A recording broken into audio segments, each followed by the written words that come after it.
April 24th, 1991, St. Paul, Minneapolis. The Harper Brothers have been on tour. This is the Dakota Bar and Grill. And Winard Harper, it's a pleasure to touch base with you. Oh, it's a pleasure that you're doing it. Thank you for coming out. As I listen to you tonight, working in that rhythm section with that very artistic range and percussion, I was thinking of some of who your mentors might be, and you might just comment on that, maybe one or two. There's tons of them. Max Roach, Papa Joe Jones, Philly Joe Jones, Art Blakey, Billy Higgins, Al Foster at Blackwell, Billy Hart, Art Tatum, Charlie Parker, Duke Ellington. The list is on and on and on. Well, certainly the way you operate in the percussion, you cover the vast span of the tradition of the drums in jazz. I try to. I put a lot of time in. I try to get the most out of it that I can, as well as, satisfying ourselves and satisfying our audience. It's nothing, having a good feeling of an audience really enjoying what you're doing.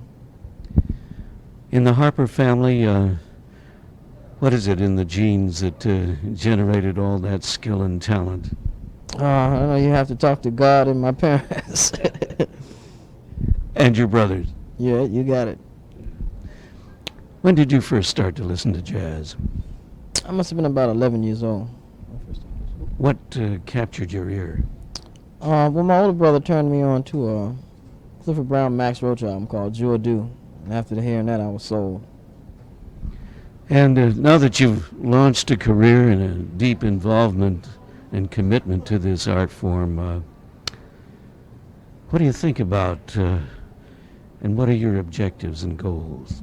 Well, we're just trying to learn how to play and play good music, carry the torch onward, to pick up where, the Papa Joe Joneses and the Clifford Browns and the Leigh Morgans and the Max Roaches and the Philly Joe Jones and Art Blakey's, where they are left on. We're just trying to carry it on and keep this music alive. It's a true and very important art form.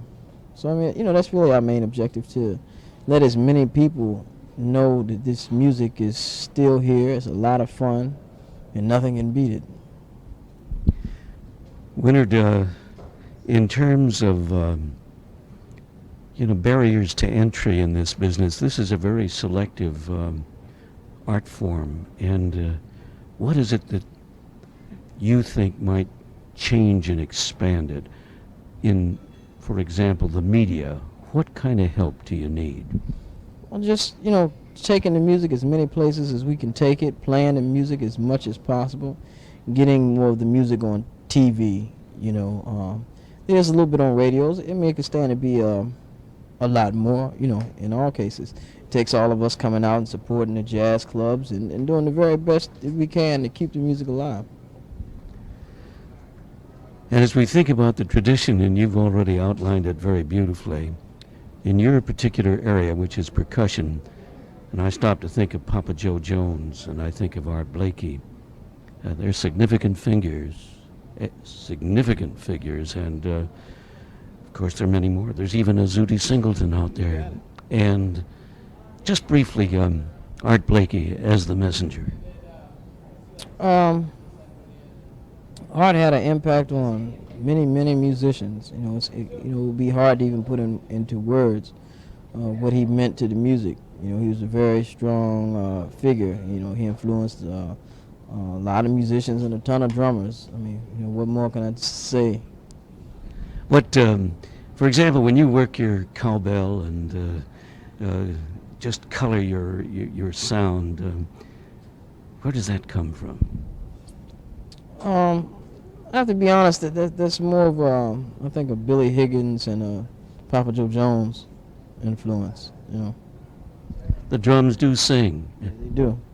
Duke Ellington said, "Drums are like a woman." Winard Harper, thanks very much. Thank you. Pleasure to talk with you and make your acquaintance, and good luck in the future. Oh, appreciate it very much.